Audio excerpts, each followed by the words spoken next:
Hello and welcome along to the On the Whistle podcast. I'm your host, Zayn Nabbi. Joining me today for this bite-sized edition is Alasdair. Alasdair, I'm still in Kenosha, Wisconsin.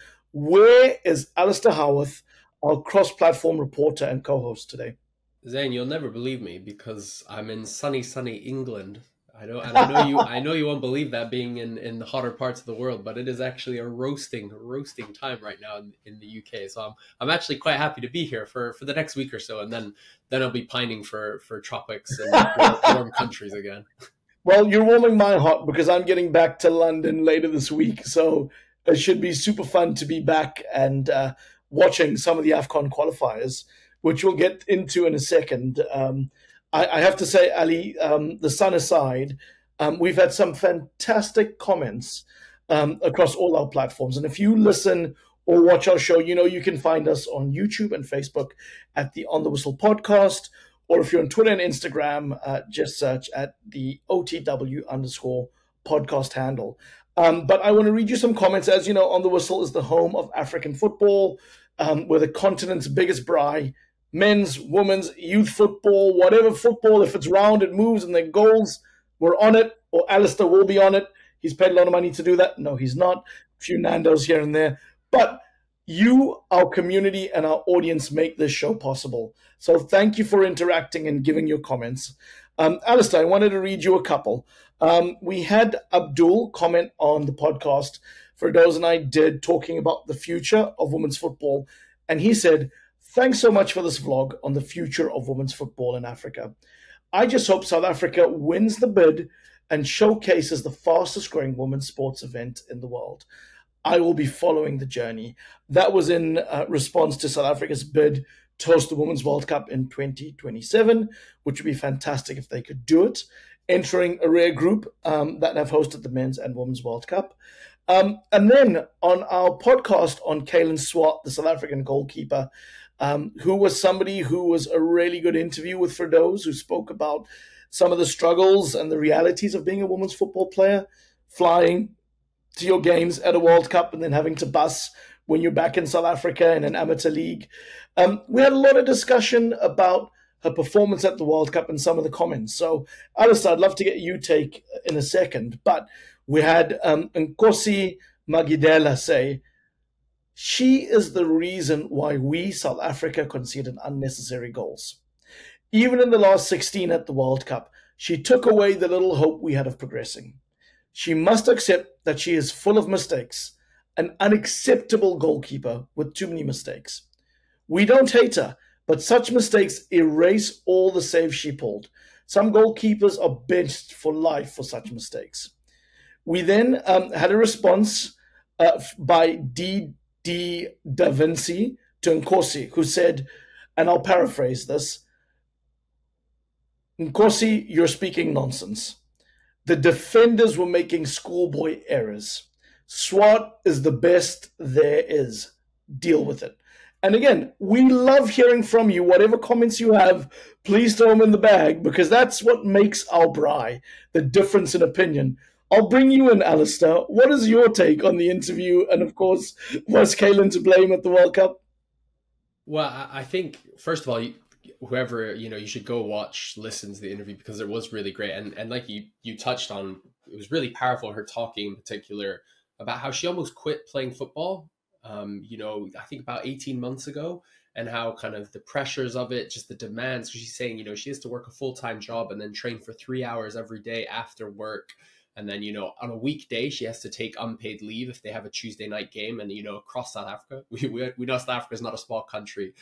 So I think it was really powerful. And she also spoke about how comments like that first one were really, really hard for her to take at the World Cup. And actually, she had to turn off her social media because, we as football fans, it's great that we have opinions, but sometimes we can become incredibly toxic and can put unnecessary pressure on these players. So I think first of all is that I mean in turn I think I've not made it a secret as I was confused as to why Andile Dlamini didn't start at the World Cup. Having said that, I watched the Mamelodi Sundowns semi-final in the COSAFA Cup earlier today, and she almost conceded a terrible goal herself. So I mean, it's not saying that Kaylin Swart is a huge drop from Dlamini, and Desiree Ellis has her, had to make her choices, as Swart said when she was there. And I think she, look, I don't think she had the best tournament, but I also think she had, I think she ranked among one of the highest saves, number of saves per game. So I think she actually had, a fairly mixed tournament is more what I would say.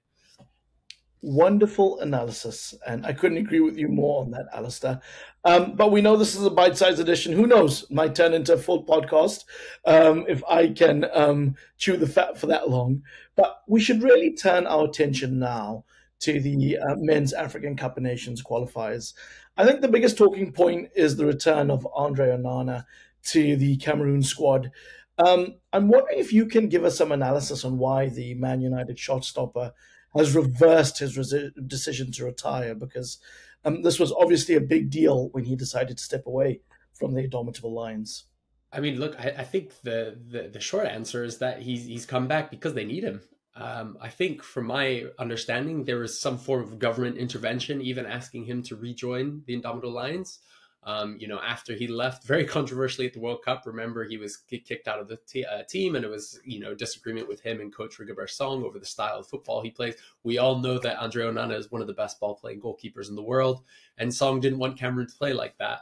But I think essentially it's been that he's been pulled back into the team, and it's only for this one game. He said, as I understand it, reporting from I think ESPN was saying that actually he hasn't committed to play at the AFCON if they qualify, and that if they win this game against Burundi and qualify, because it is a knockout game essentially, that then he'll have discussions and he'll see. But that's I think that shows that the situation still isn't great. I mean, he put out a statement, and in it he said, in recent months, I've been confronted with the trials marked by injustice and manipulation. And he also, he talked about lies and abuse of power, but he's kind of chose to remain true to his ideals. And that's why he didn't come back earlier. And then he went on to thank the Cameroonian government. So it is a complicated moment for Cameroon, and it's not just Onana. I mean, we've seen from Rigobert Song's introduction of as a coach. I think he kicked out Ngajui, who was one of their starting center backs on the verge of the World Cup. He even dropped Frank Zambo Anguissa for some of these qualifiers because, to be fair, Zambo Anguissa had not been playing nearly as well for Cameroon as he had been for Napoli. So, this Cameroon team has been in a bit of chaos, and now they are at a desperate point because, for those who don't know, thanks to my beloved country Kenya being disqualified for the AFCON qualifiers, Cameroon... We won't go there. We will not go there. Cameroon were only in a group of 3 with Namibia and Burundi, which, should be one of the easiest groups to come out of. But a Peter Shalilule masterclass gave Namibia a win and a draw against Cameroon, which now leaves Namibia on top with 5 points, and both Cameroon and Burundi on 4 points. And obviously, this is where it gets very, very complicated. It's because it's a group of 3. Essentially, if Cameroon beat Burundi at home, they go through. If Burundi win, Burundi go through. And I think if they draw, all 3 of the teams will be level on 5 points. And because the way CAF does it, it goes to head-to-head and then to goal difference. That would put Cameroon in a position where essentially, if they drew 3-3, they would go down to head-to-head, then goal difference in the head-to-head. And then after goal difference, it would go to goals scored, which would all be equal. But if in that case, it would go to away goals, in which case I think both Namibia and Burundi would get ahead of Cameroon. So I think essentially Cameroon need to either win or draw 4-4, if my maths are correct. So this is the game to watch. This is a fantastic breakdown, Alistair. So thank you for doing your sums. Where's Francis Nkwayine when you need him? Exactly. I can't wait to have him back on the pod reviewing. From his perspective is hopefully a Cameroon win, but maybe if it's a 3-3 draw and Burundi and Namibia go through, I don't know. Wow. Fascinating. Keep your eyes glued. That is going to be a really exciting group. Now, Group F is also throwing up some interesting scenarios. We know most of the teams have qualified for the AFCON in the Ivory Coast, but we have 2 East African teams battling it out. Go on, Alasdair. Give us your read on that. Well, again, to make things even worse, as a Kenyan viewer, not only are we kind of disqualified from a group that it seems like we could have potentially qualified from. But now Tanzania and Uganda, our two East African brothers and sisters, are having a straight shootout again to see who gets through to the group, because Algeria was in their group. Algeria have won every single game as expected. But Tanzania and Uganda are the two teams battling out for that last place. Now, this is the one where you want your dual screens, because Tanzania are away in Algeria and Uganda head to Morocco to play Niger. Niger aren't able to host home games because of CAF's regulations, and so have to play their home games in Morocco. And so we're in a similar position where Tanzania if Tanzania get any result against Algeria, Tanzania go through. And if Tanzania lose and Uganda win by more than a goal difference of 2, I believe, because I believe if they're level on goal difference, Tanzania has a better away goals record, so we'll go through. Then Uganda go through. Now, I think a lot of people going into this would be saying that's going to be a tough order for Tanzania because Algeria are such a strong team. But I think, if we brought on our friend Maher Mazahi, this Algeria team is not one that is kind of hitting the same heights that it hit in 2019. It's still struggling to find its feet. It's kind of finding a new midfield balance, bringing in players like Hossam Aouar, who, changed their nationality from France to Algeria. And despite being in probably the easiest group for one of these major teams, Algeria have really struggled. They only beat Niger 1-0 in both of their games. In both their games. They won by 1 goal, and they've really struggled to find kind of any rhythm. So I think Tanzania will back themselves against an Algeria team that's already qualified, already won every game to draw. But obviously Uganda are in a similar position where they have to go guns blazing against Niger. So again, this is one for your dual screens. Trying to remember what time that game is. I think it's Thursday. So tonight, for those of you who are listening to the pod today, being Thursday the 7th of September. So hopefully you'll listen to the pod before then and not after. But it's at 8 p.m. So get your dual screens ready, because I think that's going to be a tasty one. That should be cracking. Now, we've spoken about the East African rivalry there, but you look at Group I, and you have 4 teams that could all qualify. I mean, when you look and you run your rule in this group, how are you seeing it play out? So again, this is what I love about qualifiers, because you get to that final round, and when it's the small groups like it is in Africa, everything to play for. And in Group I, it is. We've got DR Congo 9 points, Mauritania 7, Gabon also on 7, and Sudan on 6. Now, DR Congo are hosting Sudan. Gabon are being hosted by Mauritania. So both the teams who are in pole position to qualify are playing at home and just need a draw, Mauritania and DRC. But what's also interesting about this group is actually Mauritania could have gone into this last game top of the group, but they drew earlier in the group with Congo 1-1, but the game was awarded as a forfeit for Congo because Mauritania fielded an ineligible player, Kadim Diao, featured rookie in that match, very rookie, for the Mauritanians. But they'd not properly done their paperwork to change his nationality because he'd previously represented Senegal at the 2020 CHAN. And so despite drawing that game, they lost that game 3-0. In practicalities, it wouldn't have changed it because they would still be in a position where if Gabon beat them, they would be out if DRC also won. But I think that's going to be another interesting one. That's on, I think, Saturday. And those ones are actually staggered. So the Mauritania Gabon game starts at 4 p.m. UK time, and DRC Sudan starts an hour later. So hoping there's no issues with that in terms of things being played at the same time. But I think that's going to be another fire one. Mauritania also obviously, coached by Amir Abdou, who is the head coach of that Comorian team, who were kind of one of the stories of the tournament at the AFCON, going all the way to I believe it was the round of 16 against Cameroon, and having to play without a registered goalkeeper and just, knocking out Ghana and their group. So I think, it would be another great story for him as, someone coming from the Comores to go and take a second team to the AFCON. But again, chaos, confusion, it's going to be a great last round of fixtures for these groups that have something to play for. Certainly a roller coaster. Now, not only is there a lot of action on the pitch, and I'll get to your predictions in a second, but we are currently having a standoff between CAF, the Confederation of African Football, and beIN Sports, who are the rights holders. A wrangle really centering around TV rights and CAF making a decision to terminate their deal. I mean, this seems like we've been down this path before, with CAF having done this with, if I'm correct, Lagarde Sports not so long ago. Alistair, break this down for the man on the street. Why are we here, and have we seen this movie before? We've certainly seen this movie before. So the issue is that BN Sports, CAF's biggest broadcasting partner, BN, who broadcasts to the whole Middle East, North Africa region, as well as North America and parts of Europe, have had the rights for all CAF matches. I think since 2017. And now CAF has cancelled that contract because they claim they haven't been paid. I think it's money up to roughly $80 million that they haven't been paid. And now, so they have just out of nowhere kind of terminated their contract with BN and said, right, we're canceling this deal. You had it until, I think it was a 12-year deal, actually, I think 2029, but they canceled it straight up. And so now BN are looking to take the legal action against CAF because BN are saying, one of the reasons we haven't paid the full amount is because CAF has not been kind of honest in the way they've dealt with us. For instance, CAF is one of the only organizations in sport that has not changed the contract and how much money they're owed based off of COVID. So most, tournaments were canceled during COVID. So most rights holders paid a more discounted rate for those years. So say, for instance, CAF, there was no women's AFCON in 2020. So BN is saying that that's one of the reasons that haven't given that money. And that also they also cite that CAF has not taken the right channels to cancel this contract.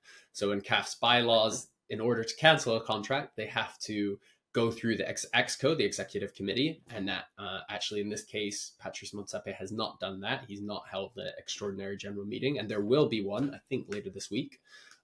So we will give you updates on that.